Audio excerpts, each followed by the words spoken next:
Bonjour chers amis, j'espère que vous allez bien. Dimanche le 7 juin 2020, il s'est passé plein de choses aujourd'hui, ça n'arrête pas, on continue, on avance, on est en mouvement.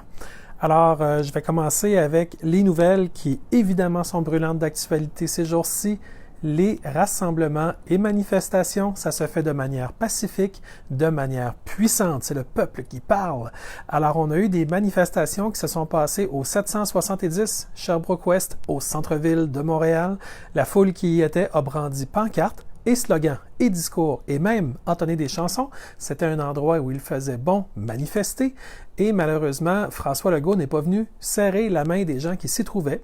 On devait s'y attendre puisque les médias ont mis toute l'attention sur des choses qui avaient rapport avec Black Lives Matter ou encore les Antifas ou encore n'importe quel sujet qui n'était pas l'opposition au projet de loi 61. Et d'ailleurs, ce soir, on va en parler du projet de loi 61.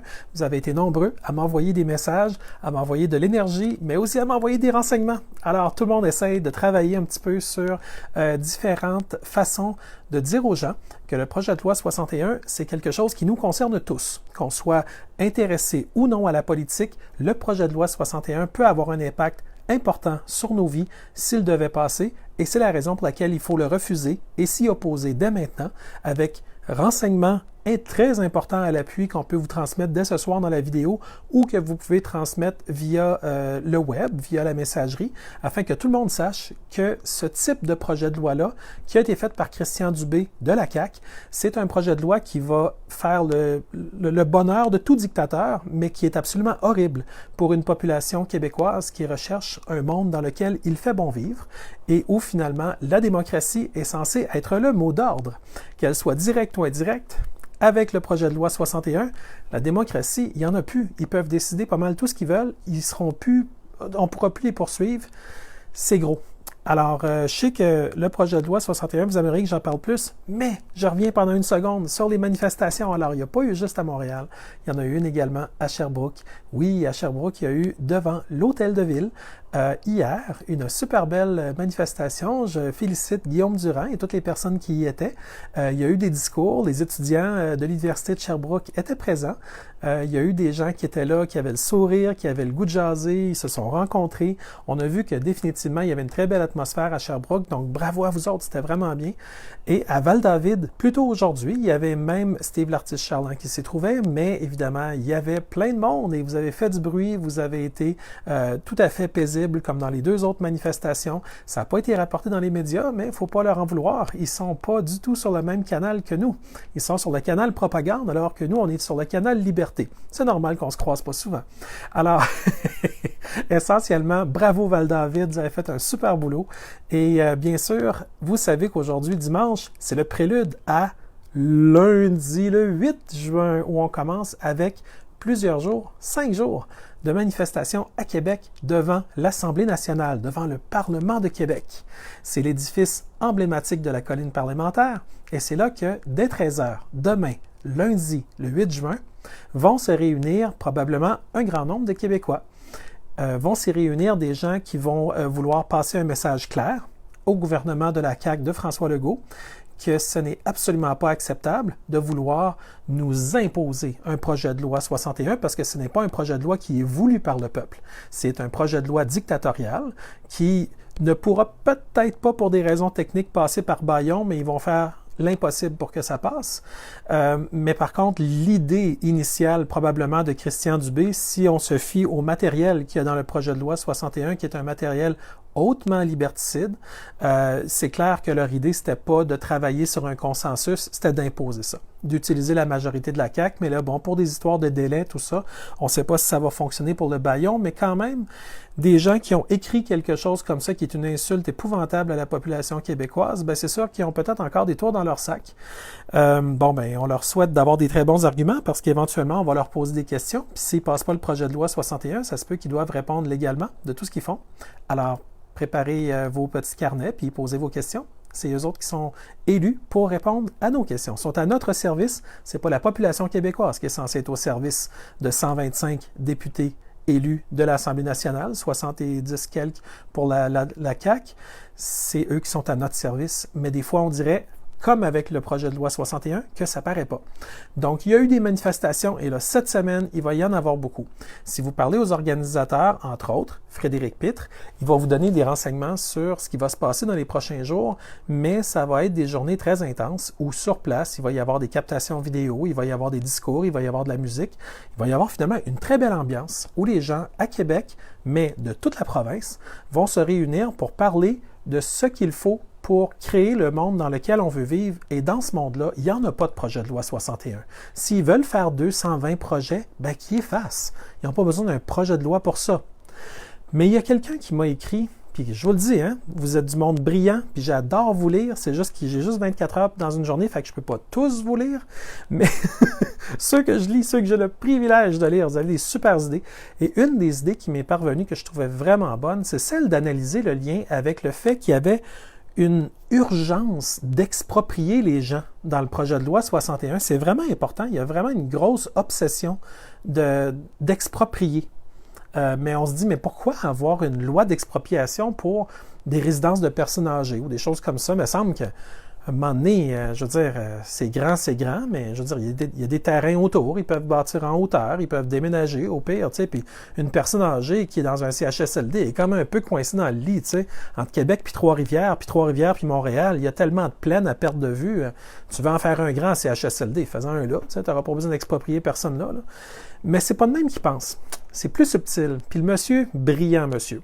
Je ne sais pas s'il voulait que je le nomme, fait que j'ose pas le nommer en live parce que j'y ai pas demandé, mais j'y demanderai. Si jamais il veut que je le nomme, je le nommerai. Mais il m'expliquait que, puis j'ai été voir des articles, puis à Montréal, vous savez qu'ils anticipent de bâtir entre 40 et 60 000 antennes 5G. Ouais, c'est ça le chiffre, entre 40 et 60 000. Et apparemment que si jamais une compagnie doit louer annuellement un espace à un privé pour mettre une antenne 5G, ça coûte entre 1 000 et 3 000 $ par année. Puis ça, c'est pour des contrats de base. C'est pas à un endroit qui est à plus haute valeur ajoutée, en hauteur ou avec une portée sur un plus grand quartier ou des choses comme ça. Donc, c'est des choses qui se négocient avec des montants quand même appréciables. Maintenant, imaginez si le gouvernement de la CAQ, qui a quand même été fondé par Charles Sirois de Télésystème, donc ils ne peuvent pas dire qu'à la CAQ, ils n'ont jamais entendu parler des systèmes cellulaires. Un des deux fondateurs est propriétaire de Télésystème, puis son père, Simon Sirois, était déjà dans les télécoms avec les pagettes dans le temps. Charles est dans les satellites, puis dans tout ce qui touche à la technologie qui aujourd'hui est reliée au monde des cellulaires. Donc, c'est sûr qu'il savait de quoi il parlait. Puis là, tout à coup, on embarque dans le projet de loi 61, puis on voit que le but est d'exproprier massivement partout où ils ont besoin sans jamais rendre de compte à personne. Puis on se rend compte qu'il faut qu'ils installent juste pour Montréal entre 40 et 60 000 antennes 5G. Commencez-vous à voir un lien entre tout ça? Est-ce qu'on viendrait de mettre un doigt sur quelque chose? Puis je ne suis pas le seul à y avoir pensé. Vous êtes nombreux à y avoir pensé en passant. Il faut que vous compreniez que ces choses-là, il faut se mettre le cerveau en mode créativité pour les voir. Mais quand on les voit, ils font beaucoup de sens. Parce qu'imaginez l'opérateur de télécom qui est obligé de négocier à la pièce avec des dizaines de milliers de privés pour leur donner des milliers de dollars par année pour mettre une antenne. Ça va coûter cher, hein? Puis là, les montants, 1000 fois 1000, on monte tout de suite dans des montants qui sont colossales, qui sont énormes, année après année récurrents. Alors imaginez si la CAQ arrive puis elle dit « Ah, nous autres, on est beaux, on est fins, puis on s'est voté nous-mêmes une loi, là, puis on peut exproprier n'importe qui, ils n'ont rien à dire, ils ne peuvent pas nous poursuivre, puis il n'y a même pas de tribunal où est-ce qu'ils peuvent se plaindre. » Wow! Ce serait-tu un cadeau assez extraordinaire pour des compagnies de téléphones cellulaires? Wow! On fait juste jaser, là. On émet des hypothèses, parce que sûrement, au grand Dieu, que personne à la CAQ voudrait faire quelque chose comme ça. Sûrement qu'ils ne voudraient jamais faire ça. Jamais, jamais, jamais, jamais. OK. Alors, on continue à parler. il y a Aline Lafont qui aujourd'hui a fait une vidéo dans laquelle elle disait qu'il y avait des ententes, entre autres, avec Quester Energy, qui est une compagnie qui a des licences au Québec pour opérer afin d'exploiter du pétrole, que ce soit du pétrole de schiste ou autrement. C'est clair que le Québec a été trituré depuis quand même assez longtemps avec des cartes géographiques qui montrent, entre autres, la région où j'habite à Charny, donc toute Chaudière-Appalaches, qui pourrait être claimée par des compagnies qui voudraient éventuellement faire justement du développement de gaz de schiste. On ne sait pas qu'est-ce qui nous attend parce qu'on voit que les cours à la bourse du pétrole continuent à baisser, mais bon, on ne sait pas ce qui nous attend dans le futur. Toujours est-il que le pouvoir d'exproprier dans le projet de loi 61 pourrait être une arme redoutable pour que plein de gens qui ont présentement une vie paisible, qui vivent bien, puis qui sont dans leur petit patelin, dans leur résidence, bien, ils pourraient se faire exproprier de façon violente puis sauvage parce que les gens des gaz de schiste ne sont pas exactement reconnus pour leurs méthodes qui sont appréciées par le public. Généralement, le mot sauvage et gaz de schiste va pas mal dans la même phrase. J'ai rarement entendu « Oh mon Dieu, mais quel bonheur d'avoir une exploitation de gaz de schiste près de chez moi. Oh, le bonheur, le bonheur. » C'est Disney World, ce serait mis là, ça n'aurait pas été beaucoup mieux que le gaz de schiste près de chez moi. Non, non, le gaz de schiste, généralement, ça vient avec des méthodes qui ne sont pas exactement célébrées dans la population et pour cause. Alors, ces deux scénarios pourquoi la CAQ serait aussi pressée de vouloir un article de loi avec lequel il peut exproprier de manière, lui aussi, tout aussi sauvage. Parce qu'on sait que la CAQ nous a plongés dans le marasme économique de manière sauvage, mais ils veulent nous sortir au compte-gouttes. Ils veulent nous garder là le plus longtemps possible. 18, 24 mois, 5 ans, tous les chiffres qu'on entend. Mais ils nous ont plongés immédiatement dans le marasme économique. Ça, il n'y avait aucun danger. C'était pas grave, il fallait faire mal à la population. Mais ça a réussi, ils nous ont fait mal. Ils continuent à nous faire mal, puis là, ils veulent continuer ça au compte-gouttes à monter, puis là, c'est les masques, puis là, c'est la distanciation sociale, puis là, c'est la paranoïa d'un IGA avec la petite madame qui est vieille, puis qui se retourne, puis vous êtes approché à 5 pieds, non pas à 6, puis vous le voyez, c'est ça qui arrive. Il y a des gens qui rentrent dans l'histoire, là, ils rentrent dans la fiction, puis ils intériorisent ça. Au lieu d'avoir leur propre histoire, leur propre jugement, leur propre respect, leur propre amour d'eux-mêmes, non, ils achètent la fiction que la propagande leur a vendue par des grands médias, puis là, ils deviennent des agents de la Gestapo du COVID-19 au Québec. Puis ça fait des situations qui sont quand même un peu drôles. C'est comme voir un caniche qui jappe, tu dis, ben, on sait pas trop ce qu'il dit, mais il jappe, c'est fatigant. T'sais. Ben, c'est un peu la même chose quand tu vois des gens comme ça qui sont tellement imbus dans la fiction, puis ils commencent à japper contre les autres, puis on comprend pas trop pourquoi ils sont choqués, parce que franchement, il n'y a pas vraiment de matière là, mais on se dit, ben, écoute, t'es cute, je veux dire, c'est correct, là, on te respecte, mais t'es-tu vraiment sûr que tu jappes pour la bonne affaire, tu sais? Évidemment, dans le scénario de la fiction, japper, c'est la première et unique chose que l'humain doit faire. Soit se museler, soit de crier après les autres qui sont pas muselés. C'est le mouton qui essaye de shamer l'autre mouton qui n'a pas mis de masque, ou l'autre mouton qui n'a pas distancié. Mais il n'y a aucune connexion au cœur. Il n'y a aucune connexion au respect. Il n'y a aucune connexion à l'amour de soi. Il n'y a aucune connexion à une fiction. Et une fiction qui est répétée inlassablement, jour après jour. Quiconque est le moindrement connecté à son cœur écoute les grands médias, puis ça donne comme un coup, quasiment un coup de barre. Tu n'es pas capable d'écouter les grands médias si tu es connecté sur ton cœur, parce que c'est tellement pris dans une fiction avec un niveau de fréquences vibratoires les plus basses possibles. Les fréquences vibratoires... Bon, on retourne en arrière. Avec les fréquences vibratoires d'angoisse, de peur, d'anxiété, il n'y a pas grand avantage à ça. Hein. Je veux dire, les suicides sont en hausse, les dépressions sont en hausse, les gens qui n'ont plus d'argent, c'est légion. Il y en a beaucoup qui sont rendus à vivre dans leurs automobiles, j'espère que vous êtes conscients. Au nombre de messages que je reçois dans Messenger, je suis rendu dans mon char, puis je suis rendu avec mon cellulaire, puis des fois, il y a ma famille qui m'héberge une journée, mais tu sais, ils me veulent pas trop là, tu sais, avec tout mon stock, je l'ai mis dans un trailer, puis il y a beaucoup de monde là, que ça va pas bien. Là, on vient de passer un nouveau mois. C'est pas tout le monde qui a eu assez d'argent pour payer son 1000$ de loyer. Alors, sachez que présentement, il y a beaucoup de détresse au Québec. On n'est pas au tiers-monde, là, mais on est au Québec. Tu sais, quand on regardait aux États-Unis, on disait « Ah, du monde qui vit sur des viaducs, ça n'arrivera jamais ici. » Détrompez-vous. Il y en a déjà qui vivent sur des viaducs en ce moment au Québec. Ils sont peut-être dans le char, puis on leur souhaite de continuer à avoir un char, mais disons que ça ne va pas dans la bonne direction en ce moment. Et Legault n'en parle pas.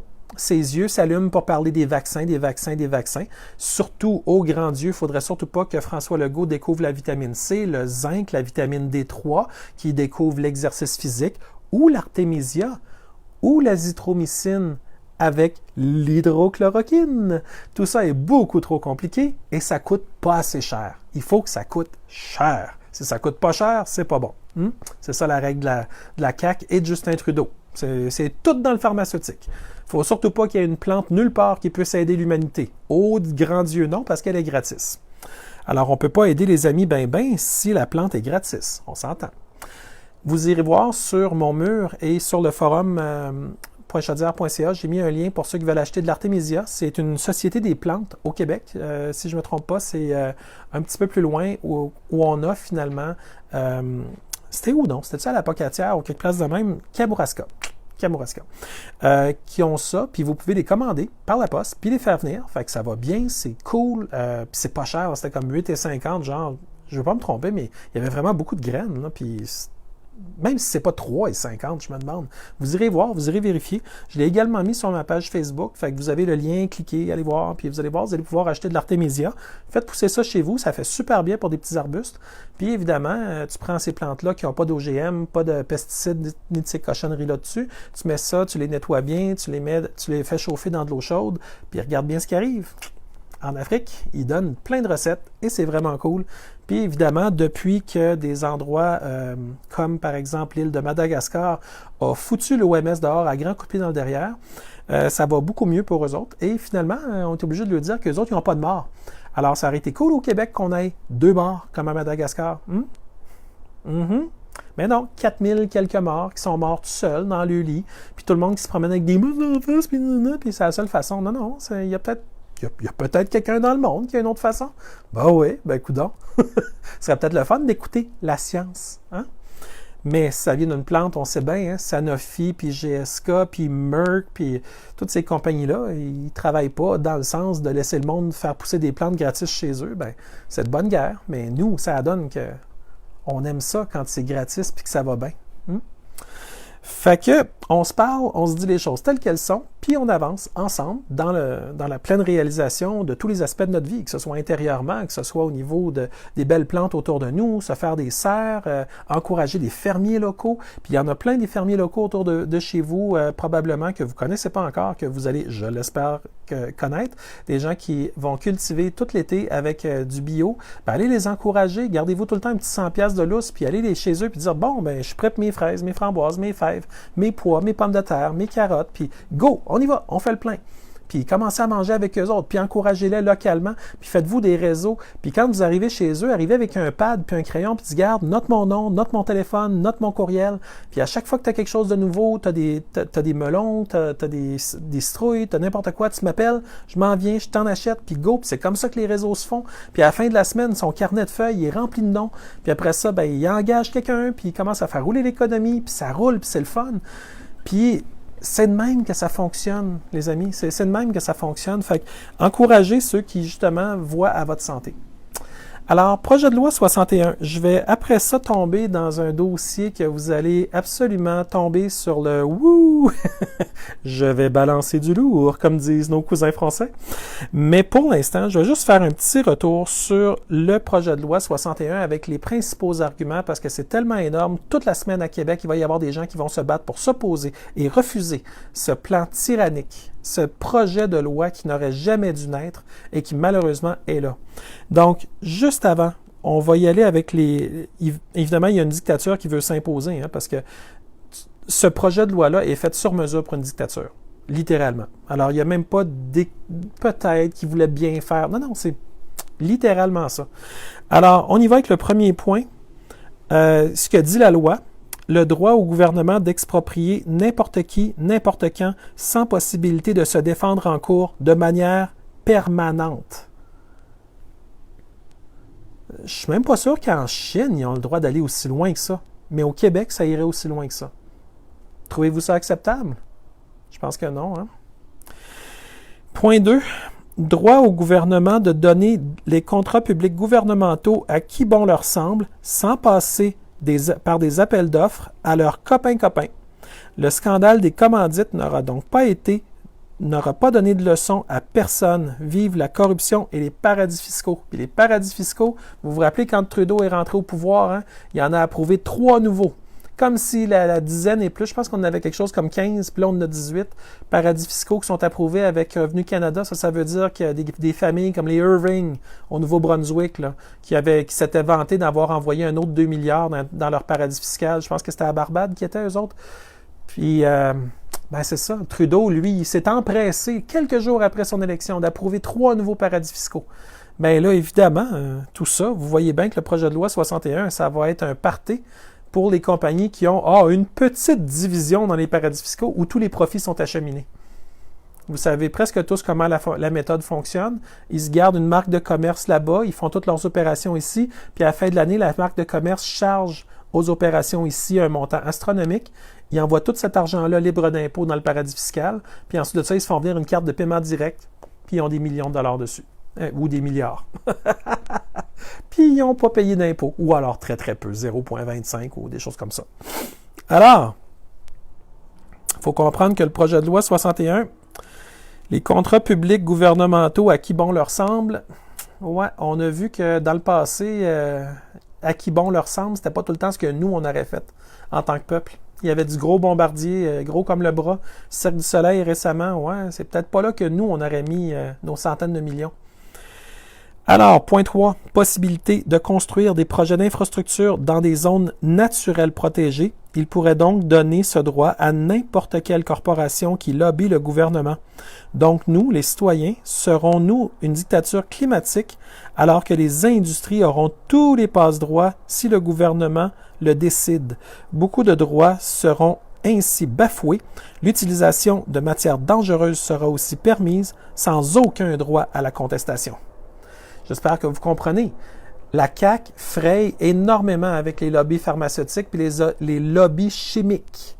Les lobbies, souvent, qui sont des transnationales étrangères. Donc, si tout à coup, la CAQ peut faire n'importe quoi, n'importe où, sans aucune possibilité d'être poursuivie, pensez-vous vraiment que ça va être bon pour la population québécoise? Posez-vous la question. Puis quand ils disent « Ah, c'est bon pour l'économie », peut-être. Sur une feuille Excel, c'est peut-être génial. Mais pour la population, qu'est-ce qui se passe? Bien, au rythme où la CAQ vient consulter la population, jamais, il y a des bonnes chances que ce ne soit pas la population qui soit gagnante. Point 4. Prolongation de l'état d'urgence sanitaire de manière indéterminée. Ça, c'est un point qui me scie en deux. OK?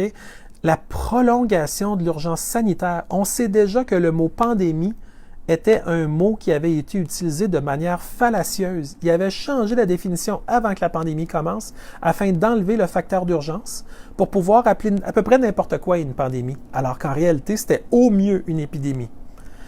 Alors eux autres vont pouvoir prolonger l'état d'urgence quasiment pour toujours. C'est une déclaration de dictature sur fond de crise sanitaire probablement créée en bonne partie. Ou à tout le moins entretenu. Pas juste 2 ans, mais jusqu'à ce que le gouvernement en décide autrement. Donc, est-ce que c'est permanent? Les mesures d'état d'urgence sanitaire permettent au gouvernement de faire fi des droits constitutionnels des citoyens que le gouvernement est supposé défendre. Wow! C'est le gouvernement qui dit on dissout complètement les droits constitutionnels pour faire n'importe quoi que nous on veut. Imaginez-vous le pouvoir qu'ils ont. C'est complètement délirant. Alors, ceci est une mesure dictatoriale, rien de moins. Dans une société dite démocratique, jamais ceci ne doit être accepté et il y a une raison pour ça. Je vous rappelle que la pandémie COVID-19 est presque terminée, tant qu'à moi, terminée. Puis d'ailleurs, aux États-Unis, c'est terminé. Et que nous n'avons presque plus de cas. Il n'y a aucun fondement scientifique légitime à une telle mesure, et d'ailleurs presque plus de cas. J'espère que vous comprenez que présentement, où est l'artémisia? Où est la vitamine C injectable par voie intraveineuse? Où est la vitamine D3? Où est le zinc avec l'hydrochloroquine, de l'azithromycine? Comment ça se fait qu'il n'y a aucun effort qui est fait pour les sauver pour vrai, ces gens-là? Il y en a qui sont à l'article de la mort, puis eux, ben, coudonc, l'article de la mort, ça le dit, hein, c'est comme le dernier chapitre du livre, là.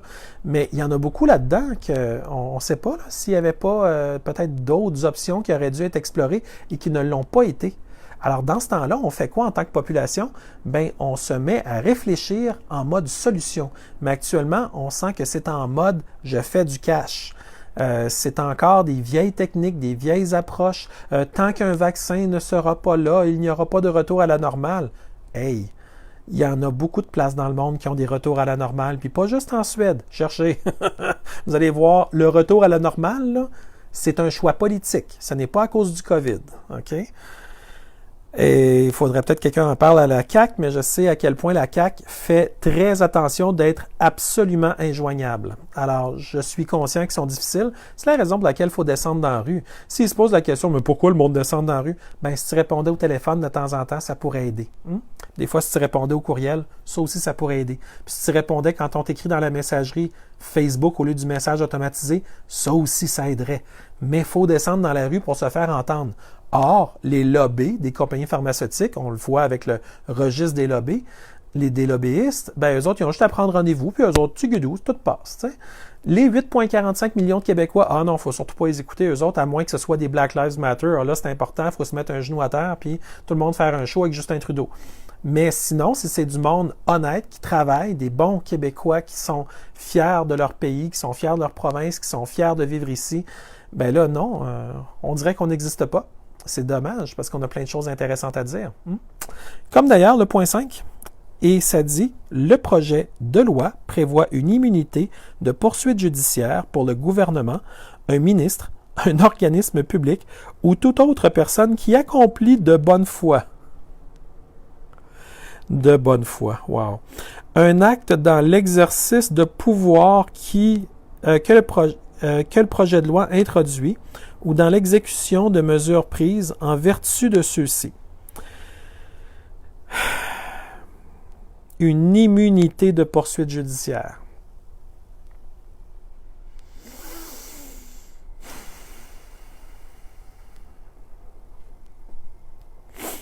Avez-vous ça, vous, une immunité de poursuite judiciaire? Ah, mais monsieur l'agent, je travaillais de bonne foi. Ah, t'étais de bonne foi. Ah, ben c'est correct, t'as une immunité complète. Voyons donc, tu sais. C'était de bonne foi. Écoute, je voyais que mon voisin, il y avait beaucoup de grosses télévisions 4K. Mon Dieu, on le sait que quand tu écoutes trop la télévision, tu fais de l'embonpoint, puis tu sais, tu peux en mourir d'obésité. Fait que j'ai été y voler toutes ces télé 4K. Fait que comme ça, il sera pas assis, il grossira pas, il mourra pas d'embonpoint. Tu sais, j'y ai rendu service, je l'ai volé de bonne foi. Il y aura toujours une raison que la CAQ va pouvoir justifier qu'ils ont agi de bonne foi. C'est une zone grise magnifique pour amplifier, grâce aux médias complaisants, n'importe quelle raison qu'ils vont trouver pour dire « Ben oui, mais il fallait qu'on sauve les 140 emplois à Shawinigan.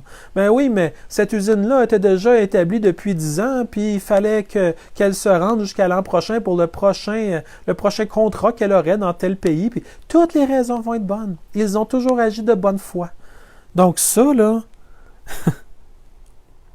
une immunité de poursuite judiciaire pour le gouvernement, pour les ministres, pour tout le monde qui travaille avec eux, c'est comme la clique qui ne peut plus être poursuivie pour rien. Si le Québec au complet ne se lève pas contre le projet de loi 61, c'est comme, qu'est-ce que vous voulez qu'on dise? Sérieux, c'est littéralement de la dictature, les amis. OK? Kim Jong-un ne peut pas se faire poursuivre en Corée du Nord, puis il n'y a même pas de projet de loi 61. Allez pas y dire, parce qu'il va s'en voter un. OK? Point 6. Tout projet qui n'est pas inclus dans ce projet de loi, dans l'annexe 1 finalement, parce qu'ils ont 220 projets, donc tout projet qui n'est pas dedans, là, doit faire l'objet d'une étude. Ah bon, OK, fait que ça va faire partie d'une étude. Mais attendez ce qui suit. D'une durée maximale d'1 heure. Vous avez bien entendu. D'une durée maximale d'1 heure. Wow, OK. Pff. Oh!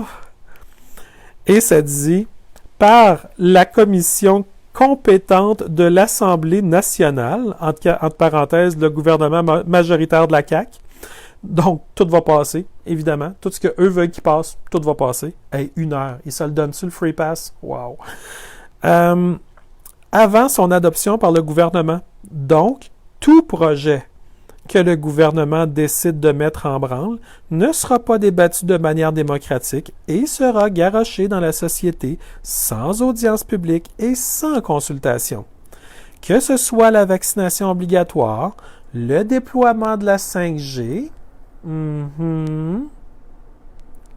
envoyer la police sur les citoyens ou toute autre mesure ou pouvoir conféré par le gouvernement par l'état d'urgence sanitaire, la fameuse urgence sanitaire, qui vont faire traîner pendant des années s'ils peuvent.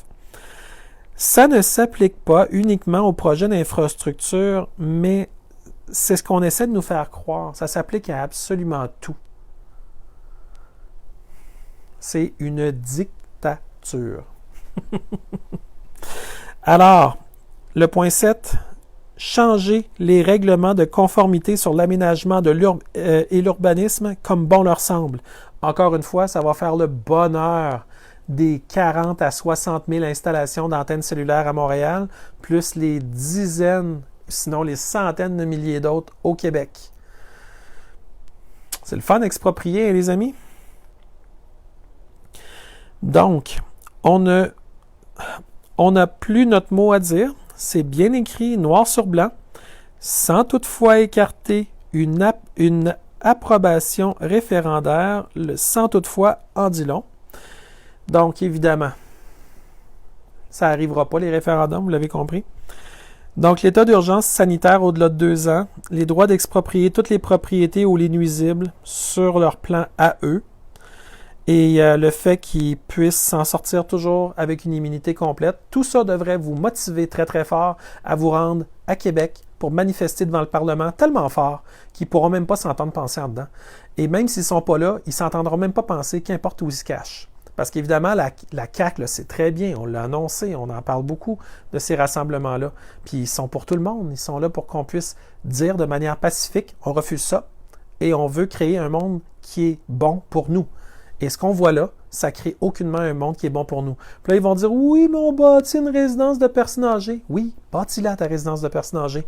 Mais ils sont élus là, pour travailler à faire finalement que le gouvernement fonctionne, mais ils ont juste à nous faire des rapports à toutes les semaines. Pas d'histoire de projet de loi 61. Ils voulaient bâtir une résidence de personnes âgées, bien on ne les empêchera pas. C'est correct, tu peux la bâtir. Si on en a besoin, on en a besoin. Mais commence pas à mettre des projets de loi 61 qui font en sorte qu'il n'y a plus rien qui fait du sens. Parce que là, on n'est plus dans une démocratie, on tombe dans une dictature le lendemain que c'est adopté, cette affaire-là. Puis évidemment, ils vont dire « Ah, on est fin, mais on est fin, puis ils ne peuvent pas être poursuivis, ils ne peuvent pas être tenus coupables, ils ont tous les droits. » Donc évidemment, c'est très grave. J'aimerais également vous dire que dans ce projet de loi-là, on voit finalement que il y a comme une complicité de toutes les personnes de la CAQ qui en parlent. Ils répètent toute la même cassette. Donc, on peut s'imaginer qu'eux autres se disent, ben là, même si je suis pas d'accord avec le projet, ils vont pouvoir passer tel gros projet de développement dans ma région, puis après que j'ai été député, je vais pouvoir aller travailler dans telle compagnie, puis, tu sais, cette compagnie-là n'aurait pas pu se bâtir s'il y avait eu vraiment des vraies études environnementales ou des choses comme ça, puis tous les élus, puis tout le clic doivent tous avoir un plan de sortie. On dit pas que c'est méchant. On dit juste que tous ces gens-là essayent de voir à travers le projet de loi où est-ce que les autres peuvent se situer sur le damier quand tout ça va se placer après. Mais il faut leur faire comprendre qu'ils font le mauvais choix, parce qu'ils font un choix qui ne va pas dans le sens des intérêts du plus grand nombre. Puis au Québec, on a besoin d'avoir, nos outils pour se développer. Or, il faut qu'il y ait ce qu'on appelle une balance de pouvoir. Il faut qu'il y ait une forme d'équilibre ou à tout le moins une apparence de justice. Mais avec le projet de loi 61, tout ça disparaît. Et ce n'est pas correct. Puisque c'est nous qui alimentons un gouvernement, il faut que ce soit nous qui soyons les bénéficiaires du gouvernement. Or, s'ils peuvent exproprier n'importe qui, n'importe quand, pour n'importe quelle raison, et sans évidemment avoir aucune conséquence légale, ben là, ce n'est plus une démocratie, ce n'est plus le Québec, c'est quelque chose d'autre, et on ne veut pas aller là. Donc, on le refuse. Ce serait le fun d'ailleurs qu'ils viennent nous parler parce qu'on a plein de bonnes idées sur ce qu'on aimerait que ce soit. Puis de toute évidence, ils ne sont absolument pas intéressés à venir jaser avec nous. Et c'est dommage parce qu'on a tellement de choses vraiment cool. Alors, ici, j'avais autre chose. Oui, vous savez que, parce qu'évidemment, vous savez que Justin Trudeau n'est pas à un tour dans son sac près, il y en a plusieurs. Oups! Plein de petits insectes le soir comme ça qui viennent me voir à cause des lumières dans du noir. Tu sais. Très efficace d'être dehors.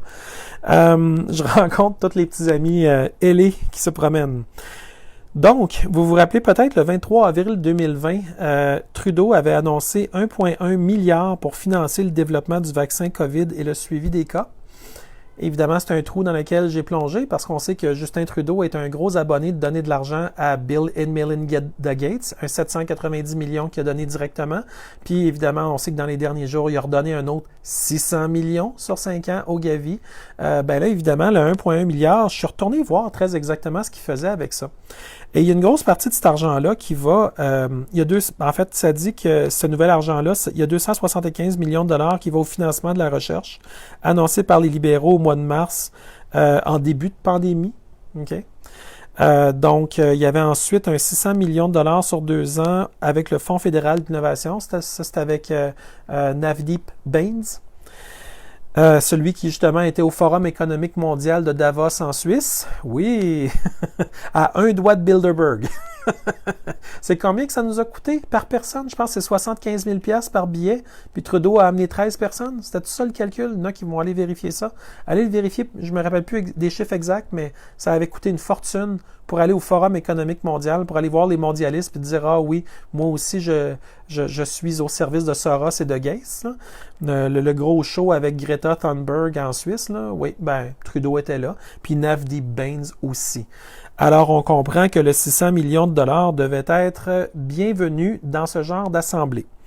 Mais en fait, c'est 1,1 milliard, puis il y en a une bonne partie aussi qui va à Génome Canada. Et là, je suis tombé sur Génome Canada. C'est pourquoi ils ont besoin d'avoir une étude sur le génome canadien. Alors, j'ai commencé à chercher. Et puis, évidemment, je me suis dit, mais qui est derrière Génome Canada? Parce que c'est une espèce de créature, tu sais, pas pour le profit, mais qui est très grosse, puis qui a énormément d'influence avec Génome Québec, puis Génome de toutes les provinces, puis c'est fédéré, c'est big, il y a énormément d'argent qu'on canalise là-dedans, puis c'est obsessif sur les vaccins. OK? Fait que tout ça est vraiment tout relié au vaccin. Puis il y a beaucoup de rhétorique vaccinale dans Génome Canada. Et puis, il y a 2 personnes là-dedans qui vont... en fait, il y en a une que j'ai notée juste ici. Parmi les employés, il y en a une sur le conseil d'administration qui s'appelle Jennifer Gardy. Je vous l'avais dit que je balancerais un petit peu de lourd à soir. Ben, préparez-vous. Jennifer Gardy, elle est sur le conseil d'administration de Génome Canada, là où est allée une partie du 1,1 milliard, la première tranche que Trudeau a avoué qu'il disait, parce que quand on se met à chercher, on voit que Industrie Canada puis un paquet d'autres financent aussi des affaires où Bill and Melinda Gates se trouvent, mais celle-là, c'est un lien qui était plutôt le fun. Parce que Jennifer Gardy, que vous n'avez jamais entendu parler de votre vie, là, elle vient de BC puis elle travaillait pour... la santé publique en Colombie-Britannique. Elle est aujourd'hui directrice adjointe surveillance, données et épidémiologie pour la Bill and Melinda Gates Foundation à Seattle, dans l'État de Washington. Donc, une des personnes les plus influentes sur le conseil d'administration de Génome Canada, c'est celle qui représente la fondation Bill and Melinda Gates. Fait que Justin Trudeau, qui nous a fait un lapin de 790 millions à Bill Gates, un autre lapin de 600 millions à l'organisation Gavi de Bill Gates, on voit qu'il y avait 1,1 milliard qui nous a un petit peu passé sous le nez, en sourdine. Puis finalement, qui est sur le conseil d'administration qui vient de recevoir une partie du 1,1 milliard? Ben, c'est Jennifer Gardy qui travaille pour la Bill and Melinda Gates Foundation. Hey, pas belle la vie quand on s'appelle Bill Gates. Tu sais, quand on dit un doigt dans tous les gâteaux, là. Pas pour rien qui est venu voir son bon ami Justin Trudeau. Hein? On pensait que l'Agacan nous coûtait cher, mais Bill Gates nous coûte pas mal plus cher. Et on voit également plusieurs initiatives qui découlent de tout ça. J'ai fait des recherches aussi sur Génome Québec, puis ça encore, c'est une place où on parle de recherche sur des puces, de puçage. On comprend que ça peut être du puçage d'animaux aussi pour recueillir des infos. Mais pourquoi il y aurait une obsession de puçage à ce point-là dans Génome Québec? Moi, je pense qu'ils sont obsessifs pour accumuler des informations. Mais pourquoi pucer? Pourquoi l'insistance sur le puçage? Pourquoi il y a un scientifique qui est sur le CA qui est spécialisé en puçage? Il y avait tellement de données, ça me prendrait une équipe de recherche complète pour faire le tour de ça. Mais s'il vous plaît, plongez, allez voir. Vous allez voir, c'est le fun. Il y a du contenu en masse pour tout le monde. Mais l'idée, c'est que l'argent coule à flot pour toute la même gang. Et quand on regarde les chercheurs, les recherches, on voit que les bureaux d'avocats sont reliés avec les fondations, sont reliés avec les compagnies informatiques qui font des histoires en nuages pour accumuler des données sur les gens avec de la biométrie. Puis tous ces mots-là circulent en abondance dans ces cercles-là. Puis on voit que finalement, derrière des apparences un petit peu anodines, « Ah, c'est juste Génome Canada, ça doit être du bon monde, doit faire des belles choses. » Ben, on peut trouver des choses passablement perturbantes. Hein? Mais c'est pas tout. J'ai également cherché un petit peu plus loin, puis la fameuse fondation Bill and Melinda Gates, ils n'arrêtent pas d'accumuler de l'argent du gouvernement du Canada, notre argent. Puis ils disent « Ah oui, c'est toujours pour le bien, c'est toujours correct ce qu'on fait avec notre argent de Bill and Melinda Gates. » Ben, il y a un article qui est sorti dans The Nation, dans lequel ils font juste un petit aperçu rapide des conflits d'intérêts. Imaginez-vous donc que Bill Gates, il a été pris, puis ça c'est The Nation qui a tout trouvé ça. Faites-vous-en pas, je vous donne toutes mes notes après. Vous n'aurez même pas besoin de chercher, vous aurez juste à lire, tout est là. Ils ont trouvé des conflits d'intérêts. Imaginez-vous donc la fondation Bill and Melinda Gates a investi des millions de dollars dans Merck, dans LG, dans Sanofi, dans Eli Lilly, dans Ericsson, dans Takeda. Hey, ça valait la peine les Canadiens qu'on s'appauvrisse pour enrichir Bill Gates, hein? Sa fondation, là, pas juste pour aider du pauvre monde. Là. Moi, je m'excuse, mais aux dernières fois, j'ai checké Ericsson, puis Merck, puis LG, il n'y avait pas besoin d'aide du gouvernement canadien. Pas pour dire que tout l'argent qu'on donne à Bill Gates va là, mais il y en a une partie qui pourrait aller là. Parce qu'il a été pris en flagrant compte. Puis c'est dur d'avoir les vraies données. Mais The Nation ont fait un super job au niveau de l'enquête, puis ils ont vu ça. Et toutes les compagnies que j'ai nommées, c'est toutes des compagnies dans lesquelles Bill Gates a des actions. Donc, il se sert de sa fondation pour aller brailler à tous les gouvernements du monde. « Donnez-moi des fonds, je suis donc fin, je suis donc gentil, mais encouragez-moi à continuer. » Puis là, fait que là, il accumule des centaines de millions puis des milliards. Puis après ça, il se retourne puis il va investir des argents très stratégiques dans des compagnies dans lesquelles lui a déjà des actions. Je suis certain que Justin Trudeau n'en a pas parlé à la dernière visite de Bill Gates. Qu'est-ce que vous en pensez? Ça a-tu passé en dessous du radar, selon vous? Probablement, hein? Pas beaucoup d'esprit critique au bureau de Justin Trudeau, à part pour quiconque s'opposerait à ses politiques mondialistes. Ça, il y a beaucoup d'esprit critique. En fait, c'est pas lui qui les a, c'est ses attachés, là, mais je veux dire, on sait qu'il est très acerbe contre quiconque ne pense pas comme lui, malheureusement. Là. On ne peut pas avoir de discussion avec un gars de même. Là. Donc, Takeda, Unilever, Pfizer, Novartis, Teva, Philips, Lixil, Medtronic, et il y en avait d'autres. Mais The Nation a mis cela dans un tableau et vous pourrez lire l'article au complet si vous voulez avoir encore plus de plaisir. Mais disons que Bill Gates, qui prend l'argent pour sauver le pauvre monde. Oh mon Dieu, la fondation Bill and Melinda Gates, on est tellement fin, on est tellement généreux. Oui, avec des compagnies dans lesquelles Bill Gates a déjà des actions. Des fois, il investit dans autre chose où il n'y a pas d'action, mais Bill Gates n'est pas exactement l'homme généreux qu'on le croit. Il y a des retours. OK? Quand il dit « Ah, moi, je donne mon argent pour la recherche sur les vaccins, mais je veux en vendre 14 milliards après, par exemple, à 100 $ chacun. » Il y a générosité puis générosité. Hein? Fait que ceux qui pensent encore que la fondation Bill and Melinda Gates, c'est la plus belle chose depuis le pain tranché, s'il vous plaît, faites vos devoirs. Faites vos devoirs puis allez voir. Des fois, écoute, s'il gère 50 milliards, il faut bien qu'il s'en fasse de temps en temps puis qu'il y ait de quoi de correct. Mais essentiellement, il y a une grosse trame de fond que ça sent très mauvais. Mais évidemment, ça ne sent pas assez mauvais pour que Justin Trudeau arrête de donner notre argent à des multimilliardaires. Ce serait peut-être bon qu'il arrête un moment donné, parce qu'on n'y a jamais donné la permission. On a toujours refusé, puis on a toujours trouvé que c'était indécent. Toute la gang, autant qu'on est. Il n'y a personne qui dit « Ah oui, mon Dieu, prends-moi tout mon argent à moi, donne-la tout à Bill Gates, mon Dieu, il est tellement bon cet homme-là. » Voyons donc. Il doit en rester une couple d'un grand média qui pense encore ça parce qu'ils sont complètement dans la pièce de théâtre, là, mais sinon, il n'y a personne qui pense ça. Alors, il faut arrêter. Il ne faut plus faire ça. Après ça, j'avais des petits cadeaux pour vous. Tout le monde dit que le Canada pourrait développer un vaccin. Maintenant, quelle est la place dans le monde que vous avez le moins confiance actuellement, à part la Corée du Nord? Probablement la Chine, hein? Parce qu'ils nous ont menti gros comme le bras. Ils ont beau essayer de justifier ça, tourner ça du bord qu'ils veulent. Il y a beaucoup d'affaires qui se sont contredites avec le temps, puis beaucoup de données qui ne sont pas sorties quand on aurait voulu qu'ils sortent. Et il reste encore tellement de mystères que de dire que vous donneriez les clés de votre maison à ce monde-là, ce serait très, très, très naïf. Mais qui veut donner la santé des Canadiens entre les mains des Chinois? Ben oui, c'est le gouvernement canadien. Je vais vous lire une petite nouvelle. Donc, le CNRC et CanSino Biologics, c'est le développement d'un vaccin contre le COVID-19. Ben oui, quand ils disent « il n'y aura pas de retour à la normale tant qu'un vaccin COVID-19 n'aura pas été développé », mais où ce vaccin-là est-il développé selon vous?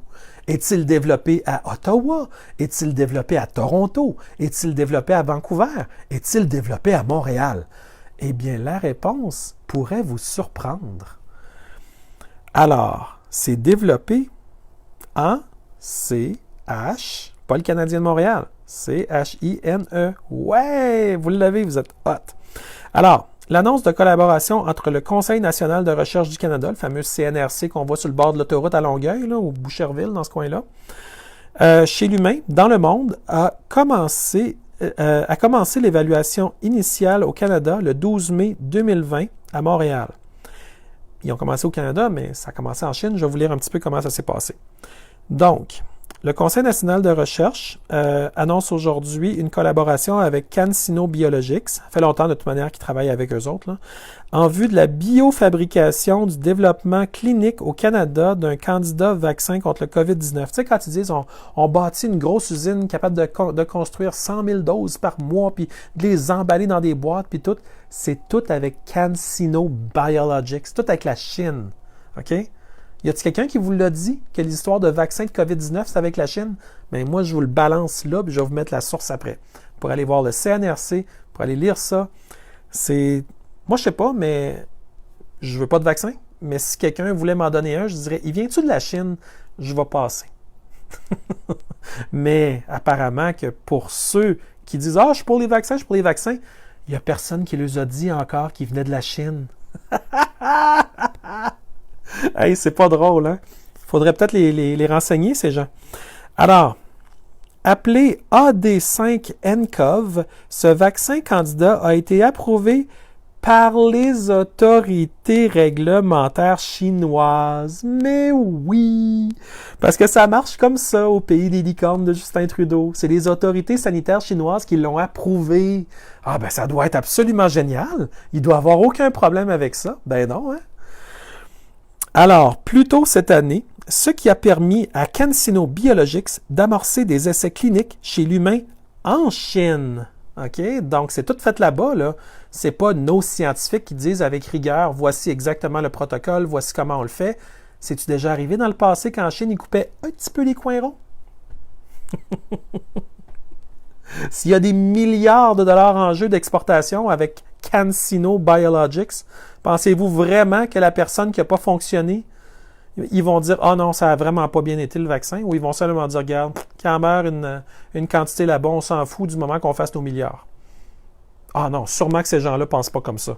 Non. Dans l'histoire de l'humanité, il n'y a jamais personne qui a pensé comme ça. Fait qu'on continue.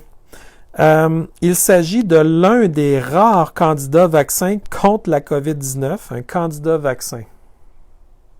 Un candidat vaccin. Tu sais, quand tu n'es pas sûr de quelque chose, hein, c'est un candidat. C'est pas de danger que tu fasses pousser une plante ou que tu t'occupes du terrain de la personne, de son propre système immunitaire. Ben non, injecte-y encore des poisons jusqu'à temps que peut-être, on ne sait pas, il va peut-être marcher mieux. Non, c'est comme, ça vient de la Chine, OK? Si ton vaccin vient de la Chine actuellement, tu es en droit de te poser des grosses questions. Déjà la vaccination. Déjà là, moi, la phrase vient de s'arrêter là. Pouf, fini. No way. Mais que ça vienne de la Chine. Fait que ce serait peut-être le genre d'argument que vous pourriez dire à tous ceux qui disent « Ah, pitié, vaccinez-moi. » Ça vient de la Chine, buddy. OK? Fait que, il s'agit de l'un des rares candidats de vaccin de COVID-19 à avoir été approuvé par la Chine pour des tests initiaux d'innocuité chez l'humain et a été le premier candidat vaccin à commencer la phase 2 des essais cliniques. C'est en Chine! Donc, les Chinois ont dit que c'était bon parce qu'ils l'ont testé puis ils ont dit que c'était bon. Puis ils vont te le vendre puis ils te garantissent que c'est bon, mais tu ne l'as jamais vu, mais ils te disent que c'est bon. Ben, coudonc. Qu'est-ce qui pourrait mal aller avec ça? Hein, Justin? Fait que le CNRC et CanSino Bio collaborent depuis 2013. Depuis 2013 qu'ils collaborent. Mais ils collaborent sur quoi avec nos argents publics? Comment ça qu'il n'y a personne au gouvernement fédéral qui nous a dit qu'une partie de notre argent public s'en allait pour des histoires de collaboration en Chine? Moi, j'ai jamais lu ça. CanSino Biologics, là, c'était pas marqué en gros sur le bord du building dehors. Là. Puis vous, est-ce que vous le savez que votre argent s'en va pour canaliser, pour qu'il y ait des recherches qui se fassent en Chine? Moi, je n'étais pas au courant. Peut-être que vous le saviez tout, là, mais moi, je n'étais pas au courant. Donc, écoutez ça. Le CNRC a en effet accordé à CanSino Bio une licence d'utilisation. Ah, money. C'est là qu'on voit l'argent qui sort. De sa lignée cellulaire HEK 293. Moi non plus, je ne savais pas c'était quoi. Mais faites-vous-en pas, j'ai cherché, puis je vais vous en parler dans quelques instants. Vous allez voir, c'est pas beau. OK? Le HEK 293, ce qui a permis à l'entreprise de développer un vaccin approuvé contre le virus Ebola. Ebola. Ça vous rappelle-tu des mauvais souvenirs, ça? Gardez ça en tête, la phrase qui suit va vous allumer. Le nouveau candidat vaccin contre le COVID-19 est également produit à l'aide de la lignée cellulaire HEK 293, dont je vais vous parler, conçu et développé au CNRC. Vous allez voir qu'il y a des... Je le sais ce qui s'en vient, puis vous allez voir, c'est big. Alors, conçu au CNRC en mettant en commun leur technologie et leur savoir-faire, blablabla, pour lutter contre le COVID-19. Pour faire du cash ensemble. Il y en a un qui vend la substance sur laquelle ça se produit, puis l'autre qui vend le virus qui va dessus. On s'entend? C'est un beau joint venture, puis le public, le cochon en arrière, là, lui, il paye. Fait CanSino Biologics et le CNRC espèrent ouvrir la voie vers des essais cliniques au Canada. Ils espèrent ouvrir la voie vers des essais cliniques, mais ça donne qu'ici, tuer du monde, c'est pas aussi simple qu'en Chine, probablement. Donc, c'est plus dur un peu de faire des essais cliniques sur l'humain. Il faut que ce soit plus avancé. En Chine, ils peuvent faire des essais cliniques aller-retour. Ça a l'air que c'est plus facile là-bas. Peut-être des règles éthiques un petit peu plus flexibles. Donc, au Canada, en l'occurrence, au Centre canadien de vaccinologie. Le Centre canadien de vaccinologie. Avec un nom comme ça, tu vois que notre establishment de recherche est dans la petite poche d'en arrière des pharmaceutiques. OK? C'est pas le centre de recherche de santé. C'est de la vaccinologie. C'est comme de tout ce qui aurait pu être fait pour aider l'humain. Là. Nous autres, on va se concentrer sur les vaccins. Il y a juste les vaccins, il y a juste des piqûres, il y a juste ça qui est bon, il y a les vaccins. Ils font un centre canadien de vaccinologie. Arc! OK, ça puis vomir, c'est à peu près pareil. OK? Mais pour eux autres, ça a l'air tout merveilleux, c'est ça. Ils vont faire du cash comme de l'eau en piquant le monde, en collaboration avec le Réseau canadien de recherche sur l'immunisation. Une autre affaire, l'immunisation. Pas de danger qu'on puisse être immunisé comme avec des parties pour... on amenait les enfants, puis ils pouvaient avoir leur petite contamination facile, puis ils passaient en dedans de 3 semaines, c'était fini. Puis non, c'est vraiment toutes des histoires de piqûres. Ils mettent le mot immunisation qui est plutôt noble, mais en réalité, c'est 100% pour les vaccins, 100% pour les 5 compagnies pharmaceutiques qui ne font que ça. Tout l'argent est canalisé là-dedans. Puis c'est tout avec le CNRC, on est noble, puis on passe à Radio-Canada. Tu sais. C'est là que votre argent va, les amis. Des centres canadiens de vaccinologie, puis un réseau canadien de recherche sur l'immunisation. Le vaccin devra d'abord être approuvé par Santé Canada. Simple formalité. Ils sont vendus, ils travaillent pour les compagnies pharmaceutiques Santé Canada. Ils ne travaillent pas pour le peuple. Ils n'ont jamais travaillé pour le peuple depuis des décennies. Okay? Ils ne travaillent que pour l'industrie. C'est pour mettre un gros saut rubber stamp. Il faut juste que ça ne tue pas trop de monde. Mais sinon, vas-y, lance n'importe quoi. C'est exactement ce qu'ils font, les amis. Bisphénol, ça a pris combien de temps avant qu'on réussisse à le débarquer? Ça a pris longtemps. Santé Canada ne travaille pas pour les Canadiens. Ils travaillent pour les pharmaceutiques, puis ils travaillent pour les lobbies de recherche, souvent des transnationales étrangères. Plate à dire, hein? C'est pas mal ça.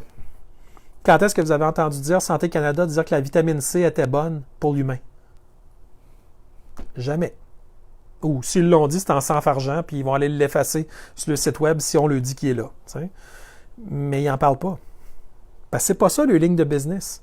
La business, les portes tournantes entre le public et le privé, puis les gros salaires qui se donnent, là, c'est le rubber stamp de Santé Canada que tu peux sortir n'importe quelle saleté sur le public canadien. Parce que c'est donc payant, pour quelqu'un quelque part. Pas pour le public, mais il y a quelqu'un quelque part qui fait son argent. Le problème, c'est qu'ils le font sur le dos du monde, la naïveté du monde. Donc, il parle après ça pour les demandes d'essais cliniques, puis les procédures, tout ça. Puis la petite note à propos du HEK 293, au moment de l'analyse cytogénique, il s'agit d'une lignée cellulaire humaine hypotriploïde. La morphologie, c'est l'épithélium, puis le tissu, c'est un rein embryonnaire qui vient d'un fœtus. Alors, pour ceux qui savent faire des rapprochements, tous ces renseignements-là sont tous publics. J'ai même mis les liens pour être sûr que vous puissiez aller vous amuser. Là. Mais ils ne le disent pas spécifiquement. Mais essentiellement, c'est probablement des bébés avortés que le HEK 93 est basé dessus. HEK 293 est basé dessus. Fait qu'imaginez comment c'est payant au Canada d'avoir autant de femmes qui se font avorter, qui avortent des bébés. Fait que comme ça, ils peuvent probablement garder qu'importe la lignée cellulaire dont ils ont besoin pour le HEK 293 afin d'aller vendre ça en Chine pour qu'ils puissent avoir un facteur de croissance ou quoi que ce soit pour faire croître des virus qui vont revenir injecter au monde ici. Pensez-vous que ça respire le bonheur, ce genre de plan de match-là? Pensez-vous que c'est ça que notre société canadienne devrait encourager? Il n'y a pas de retour à la terre, de retour à la fierté, de retour à faire pousser des belles choses, puis avoir des belles grandes familles, puis être heureux. Non, c'est un agenda du plus d'avortements possible, de destruction de la famille, de distanciation sociale, de masse d'en face, de conditions, de règles, de police qui peut rentrer chez le monde pour enlever du monde, selon Mark Ryan à l'OMS, qui dit que la prochaine étape, c'est d'aller dans les familles, d'enlever et d'isoler, d'envoyer à des PJ ou d'envoyer dans des prisons pour que tout le monde soit isolé en raison du COVID, bien sûr, toujours l'excuse.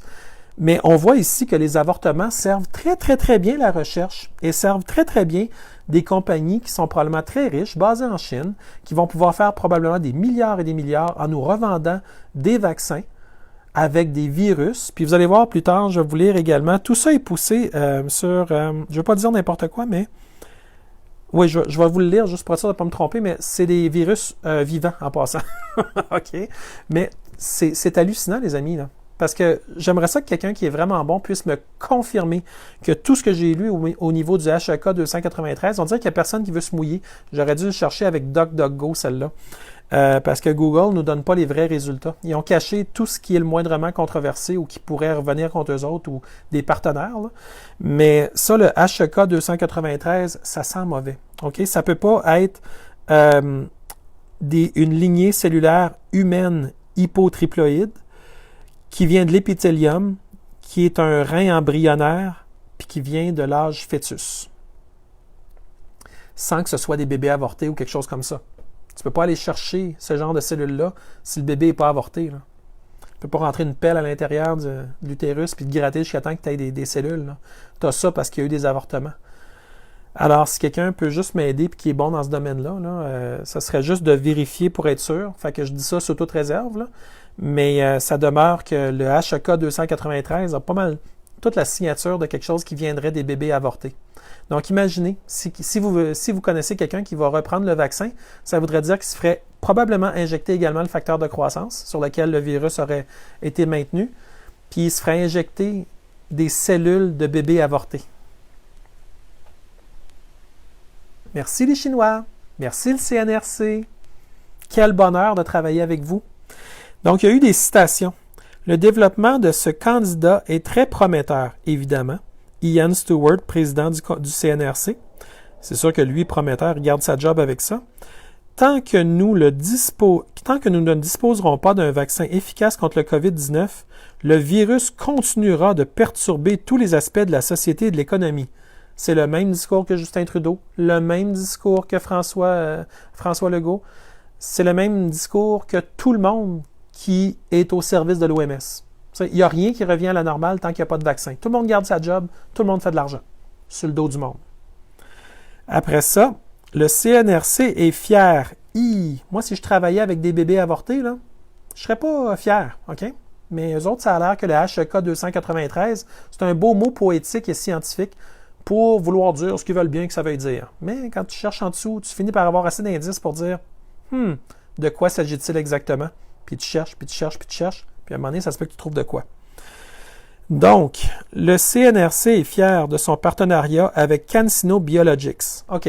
Donc, tu es fier de faire affaire avec le pays qui a caché de l'information de manière massive et qui va te fournir un vaccin qu'ils ont testé chez eux, mais qui te disent que tout est correct, mais que toi, dans le fond, tu n'as comme rien checké vraiment, à part peut-être des chiffres sur une feuille Excel. C'est quoi ce directeur-là? C'est quoi ce président-là? OK, Ian Stewart. Wow! OK, n'importe quoi. Avec CanSino Biologics, et ne néglige aucun effort pour que cette nouvelle collaboration vitale soit couronnée de succès. Encore une fois, couronnée, hein? Non, mais il faut comprendre que tout ça, là, ça devrait tellement allumer vos lumières, ça devrait tellement vous allumer des lumières. On continue avec une autre citation. Nous travaillons en partenariat avec le CNRC, puis là, c'est Xufeng Yu, qui est président de CanSino Biologics, depuis près de 10 ans, qui travaille avec eux autres. Le moment est propice pour mettre à contribution, évidemment. Il y a un besoin pour un vaccin, puis ça va être acheté. Tu n'as même pas besoin de faire de pitch de vente. Le moment est propice. Allons-y. Donc, pour mettre à contribution notre technologie de pointe. C'est toujours des technologies de pointe en Chine. Hein? Toujours merveilleux. Puis à un moment donné, tu te rends compte que c'est des enfants qui tricotent des masques. Hein? Technologie de pointe. On ne dit pas que c'est des enfants qui sont là-dedans. On dit juste que quand un Chinois dit technologie de pointe, des fois, c'est important d'aller checker sur place de quoi il s'agit. Est-ce que le CNRC l'a fait? Peut-être, peut-être pas. C'est pas dit nulle part. Alors, notre technologie de pointe et nos ressources communes essentielles au développement du vaccin AD5-nCoV. Nous traversons tous ensemble cette crise mondiale, ouais. À vitesse variable, disons.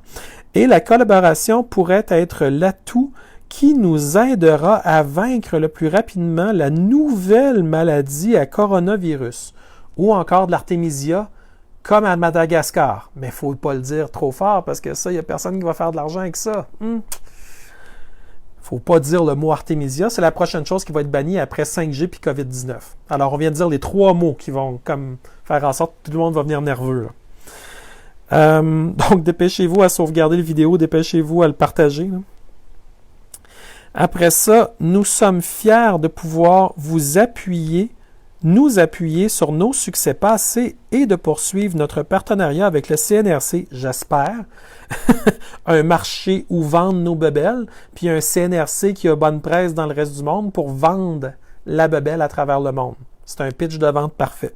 Je les comprends. Au plan commercial, c'est un très bon plan. Pour répondre aux besoins de santé à l'échelle de la planète. Eux autres, ils ont senti à passe de cash. Hein? Juste dans l'usage des mots, c'est plutôt clair qu'ils ont compris qu'il y a du gros cash à l'autre bout de ça. Grand bien leur en face, mais il faudrait que les gens qui prennent les vaccins sachent à quoi ils s'exposent. Donc, les faits en bref. La lignée cellulaire HEK 293, exclusive au CNRC, a déjà servi au développement de nombreux produits biologiques, notamment à l'occasion d'une collaboration antérieure avec CanSino Biologics qui a mené au développement d'un vaccin contre le virus Ebola. Donc, ça voudrait dire que le même facteur sur lequel le virus Ebola a été probablement grandi ou gardé en vie ou qu'importe, c'est la même chose qu'ils vont faire avec le vaccin du COVID. Très cool, hein? Ebola, COVID, tous des mots qu'on aime avoir en même temps. Hein? Donc, enquête d'un vaccin mobilise pour mettre la technologie au service de la lutte contre le COVID. Le Conseil national est un acteur essentiel, blablabla. Essentiellement, l'échéancier proposé pour le développement de l'AD5-nCoV est sans précédent puisqu'en règle générale, le développement d'un vaccin exige de 5 à 15 ans. Là, ils vont faire ça en quoi? 12 mois? 18 mois? Si un vaccin, généralement, c'est entre 5 et 15 ans, ça veut-tu dire qu'ils vont nous garder pendant au moins 5 ans avec des mesures d'urgence sanitaire comme le projet de loi 61 de François Legault? C'est-tu pour ça qu'il veut des pouvoirs dictatoriaux? Parce que les vaccins, ça ne se développe pas en bas de 5 à 15 ans. Puis là, ils nous disent « Ah oui, on s'en vient. » Mais peut-être que pour faire la vraie passe de cash, il ne faut pas que tout le monde meure, fait qu'il faut qu'ils en gardent une couple qui vivent pour payer tout ça. Donc, c'est des questions qui se posent, puis tout ça se recoupe. Donc, c'est tous des sujets un peu différents, mais en même temps, ils sont tous pas mal liés aussi. Là. Donc, j'avais pris des notes à propos de CanSino Biologics. Donc, c'est basé évidemment en Chine. Puis, c'est une compagnie biopharmaceutique qui a pour mission de trouver les meilleures solutions de prévention des maladies peut-être que la meilleure prévention de la maladie, c'est de ne pas tomber malade, c'est de garder un bon système immunitaire, de garder un sourire, de bien se nourrir, d'avoir des systèmes sanitaires d'excellente qualité, d'avoir une société qui nous ressemble en termes de notre plus haute réalisation, de notre plus haut potentiel. Mais ça veut dire un respect de chaque individu dans ce qu'il a d'unique et de beau et de merveilleux à contribuer à la société. Donc, ça, je ne sens pas que c'est exactement la même vision qu'on a avec CanSino Biologics. J'ai fait ensuite un tour au niveau des ressources COVID-19 au Canada, parce qu'imaginez-vous donc qu'il y a des bases de données des ressources COVID. Puis il y a des centaines et des centaines de projets. Il y en a un ici, c'est une plateforme robotisée pour le testage de la sérologie, donc les prises de sang. Ça, c'est une compagnie c'est Lunenfeld Tannenbaum Research Institute, Sinaï Health Systems. C'est des fonds institutionnels, donc encore une fois, potentiellement des Canadiens qui ont contribué à travers des fondations ou autrement pour faire en sorte qu'il y ait des robots qui fassent les analyses du sang. Voyez-vous où tout ça s'en va, l'intelligence artificielle, la robotique, tout va être robotisé, dans le sens que les emplois, on n'en créera pas, là. Puis à quelque part, on va devenir finalement l'esclave d'une économie robot. Tu sais, c'est toutes des recherches qui se font actuellement avec de l'argent, ça là. Entre autres, de l'argent du public. Le COVID-19, dilemma, l'évaluation du dilemme, l'intelligence artificielle et radiomics, je ne sais pas c'est quoi radiomics, c'est probablement, je ne sais pas, en fait, je ne vais pas dire n'importe quoi. Ça, c'est à l'Université Laval, donc réseau de bioimagerie du Québec, donc probablement Biomix, c'est de la bioimagerie. Radiomics, de la bioimagerie. Donc, an optimized COVID-19 diagnostic test incorporating test host response predicting and healthcare needs. OK, donc pour savoir quels vont être les besoins, puis ça, c'est Roche, la compagnie Roche qui finance ça, mais la compagnie Roche, évidemment, doit profiter des allègements fiscaux pour les compagnies pharmaceutiques au Québec. Ça fait beaucoup. Donc, évidemment, beaucoup de choses très intéressantes. Vous pourrez tout aller voir ça. Allez dans la base de données et faites des recherches. Je n'ai pas eu le temps de tout chercher en passant. Là. Il y a beaucoup trop de matériel. Là. J'ai juste 24 heures dans une journée, comme j'ai dit. Puis, présentement, il faut que je fasse tout le reste aussi. Le ménage, les repas, le lavage, toutes les affaires normales que tout le monde fait. Il faut que je fasse ça aussi. Puis, il faut que je cherche en plus. Fait que j'ai besoin de vous. J'ai besoin que vous me donniez du matériel. J'ai besoin que vous alliez chercher des choses. Mais faites pas juste m'envoyer le dernier vidéo de quelqu'un en pensant que je vais regarder les 20 minutes du vidéo. Dites-moi exactement dans le vidéo, à la 3e minute 43, elle dit tel mot, c'est-tu vrai ce mot-là, ou des choses comme ça, je peux vous donner mon opinion, mais j'ai pas le temps de tout écouter. Fait que vous comprendrez que je fais vraiment mon best, mais des fois, je suis pas capable de tout voir non plus. Fait que, essentiellement, c'est ce que j'ai trouvé dans le peu de temps que j'ai pour faire toutes ces choses-là. C'est ce que moi, j'ai trouvé. Fait que j'imagine que vous allez en trouver plein des choses aussi. En fait, ce que je fais là, j'espère que vous comprenez que c'est pour vous inspirer à le faire aussi. Pas pour que vous attendiez tout le temps mon prochain live pour attendre de voir ce que je vais sortir, parce que je vais tout le temps sortir de quoi, parce que ma recette n'est pas tellement compliquée. Quand je ne suis pas inspiré, je vais voir le Twitter de Justin Trudeau. Et ça me donne instantanément du matériel. Puis si je n'ai pas assez de matériel là, je vais aller voir un Reddit Québec ou Canada où je vais aller voir des nouvelles qui sortent. Puis ça va me donner beaucoup de matériel, encore une fois, d'inspiration. Sinon, je vais aller dans VK, puis dans VK, il n'y en a pas de censure. Donc, il y a beaucoup de sujets qui sont là, qui sont traités à vif. C'est immensément plus rapide d'apprendre sur un sujet à travers vk.com qu'à travers Facebook. Mais c'est correct, chaque environnement a sa clientèle puis sa façon de faire. Mais tout ça pour dire que tu peux chercher. Puis si ça ne fait pas, tu vas sur canada.ca ou tu vas sur québec.ca. Puis là, tu regardes qu'est-ce qu'ils disent à propos du coronavirus. Puis là, tu tombes littéralement dans un trou de lapin qui en finit plus, d'argent public qui est canalisé pour des vaccins. Et ce qui, moi, me ressort le plus, c'est qu'il n'y a jamais une seule note de bien s'alimenter avec de la vitamine C, de la vitamine D3, du zinc, de la quercétine si vous êtes capable. Moi, j'aime beaucoup le sélénium. Il y en a qui m'ont parlé de l'ashwagandha. Il y en a qui m'ont parlé de plusieurs autres, finalement. À un moment donné, j'arriverai avec les bouteilles, je vous les montrerai, puis vous ferez votre choix. Moi, je prends ça. Vous n'êtes pas obligé de rien prendre de ça, mais moi, j'en prends. Je peux vous montrer la bouteille que je prends. Ça ne dérange pas. Fait que si ça vous intéresse, vous ferez bien les choix que vous voulez. Ça, puis de l'eau distillée. Ça, puis du vinaigre de cidre de pomme. Ça, puis du gingembre que je coupe, du beau gingembre frais, puis je le mets dans de l'eau chaude, puis ça fait une boisson qui a du punch. Là. Si vous aimez des boissons qui ont du punch, là, celle-là en a. Puis tu bois ça, puis ça fait du bien à tout ton organisme, incluant ta digestion. C'est vraiment le fun. Fait que ça vous permet de vous réparer, puis ça coûte presque rien. Alors, J'ai eu aussi le fameux serment de la reine que les députés font parce que présentement, il y a une grosse nouvelle qui sort sur les médias sociaux. C'est à propos de la reine d'Angleterre qui n'aurait plus son titre, elle aurait été démise. Puis ce serait un nouveau, il s'appellerait Joseph Gregory Hallett, à savoir le roi John III. Donc John III, j'imagine. Puis apparemment, ce serait lui qui aurait été institué. Il y aurait des liens avec Donald Trump. Il y a toutes sortes de nouvelles qui sortent là-dessus. Moi, je trouve ça le fun parce que pour l'instant, c'est quelque chose que moi, je n'ai pas vu venir. C'est arrivé un peu en diagonale. Je n'avais entendu parler qu'il y avait quelque chose qui se brassait. Je ne savais pas tout ce qui se passait de ce côté-là. Puis je trouvais ça intéressant. Puis il y a évidemment des gens qui se sont posés des questions par rapport à ça, dont José Rivard, qui m'a parlé dans son vidéo, un beau shout-out à José Rivard qui fait des bons lives. Si vous voulez en voir des bons, là, vous le savez, hein, Dan Pilon fait du bon matériel, José Rivard aussi. On a des super créateurs au Québec. Vous connaissez Alexis Cossette-Trudel, le studio. André Pitt fait du super boulot aussi. Puis j'en oublie, là, je m'excuse, j'ai évidemment tous les Jean-Jacques Crève-Cœur de ce monde qui font du super matériel.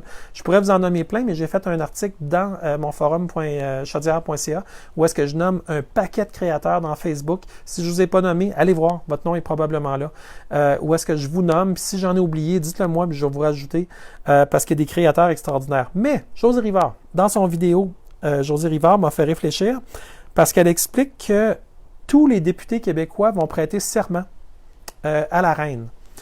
Et puis, elle voulait savoir, elle s'interrogeait un peu publiquement, est-ce que si on prêtait serment à la reine et que la reine est démise, est-ce que ces gens-là ont encore la légitimité pour faire ce qu'ils font en tant que députés élus? Et c'est une excellente question. Donc, je n'ai pas la réponse, je vous le dis tout de suite, mais j'ai quand même fait des recherches, puis j'ai été voir c'était quoi le serment des députés élus à l'Assemblée nationale. Puis ça se fait en 2 temps. Il y a 2 serments, en fait, qui sont donnés. Le premier, c'est mettons que je serais député, Claude Gélinas.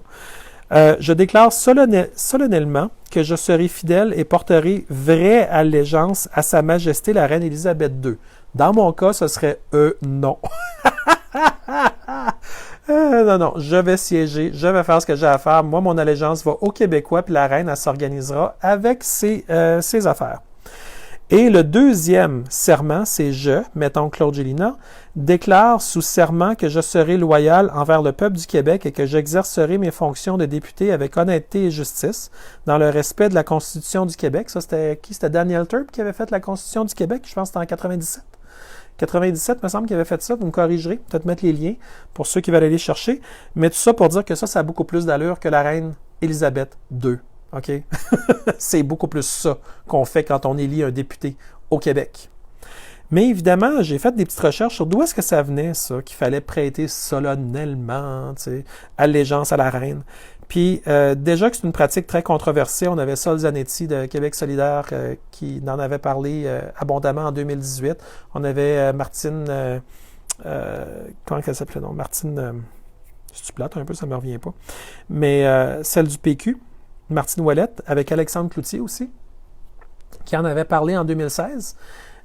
Même chose, ça avait créé un gros malaise, le fait qu'ils ne voulaient pas prêter allégeance à la reine, et ils le font bien, parce que les seules allégeances pour un député élu au Québec, c'est aux Québécois.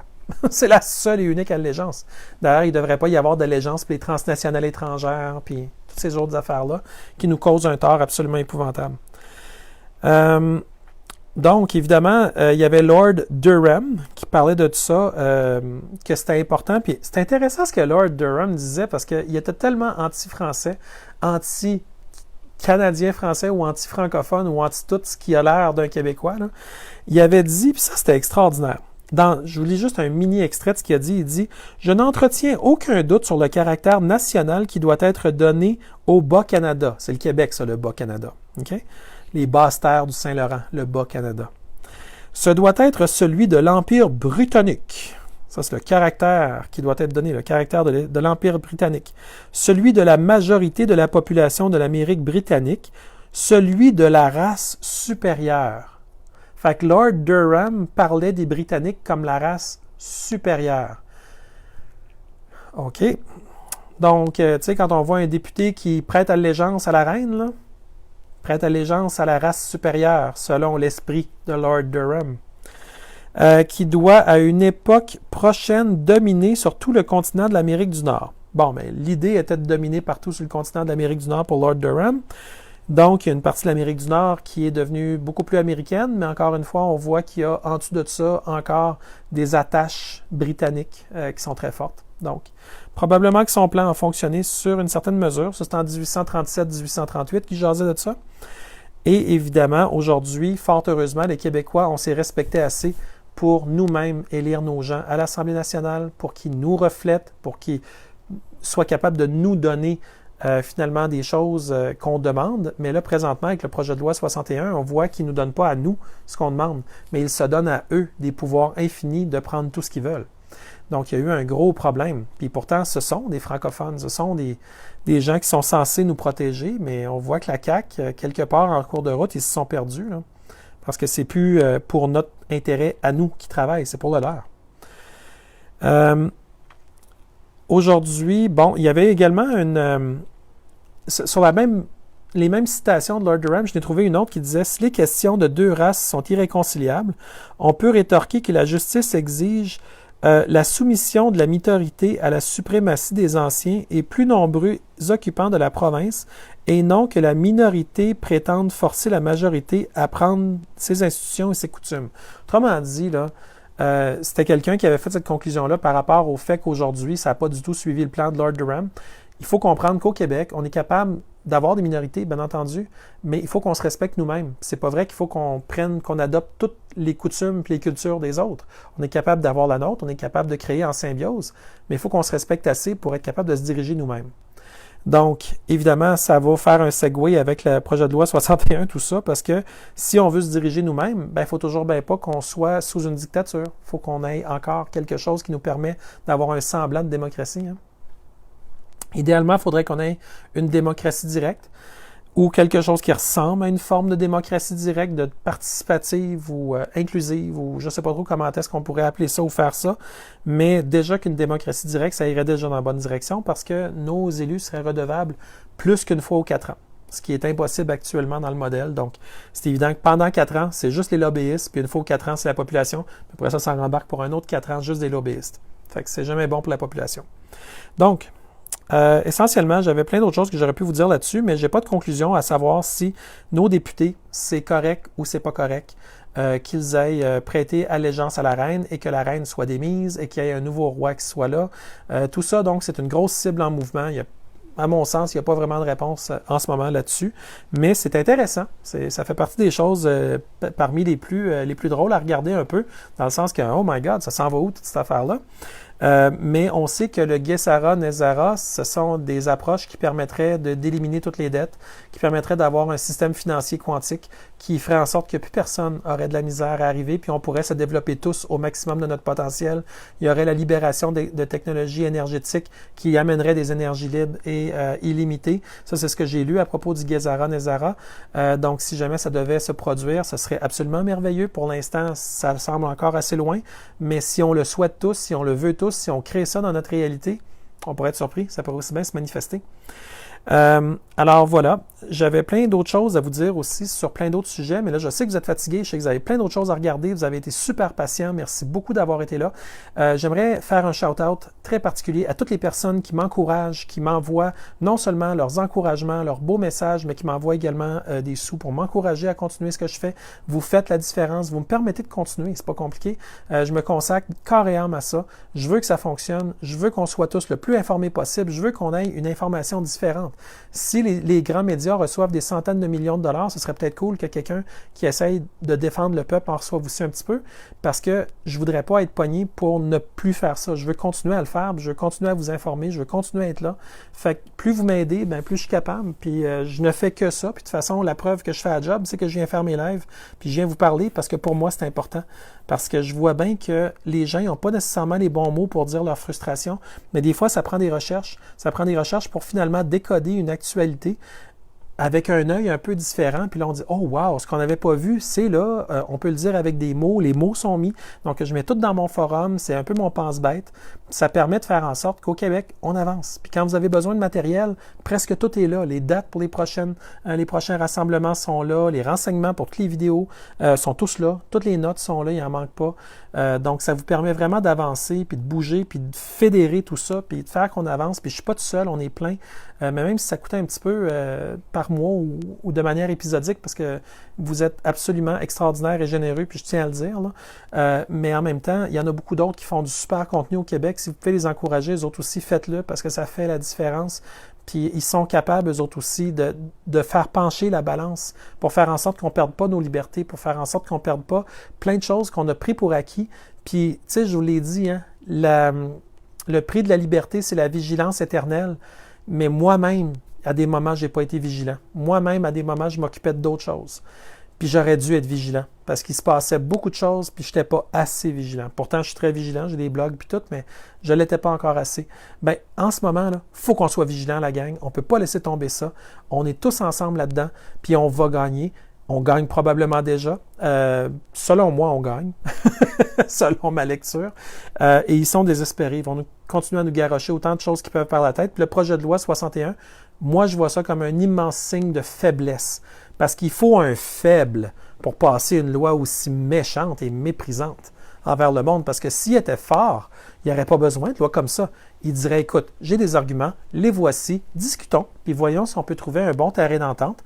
Et si oui, ben on va avancer, puis on va faire un bout ensemble. Puis c'est des forts qui travaillent comme ça, parce qu'on a on a de la bienveillance dans tout ce qu'on fait quand on est fort. T'sais?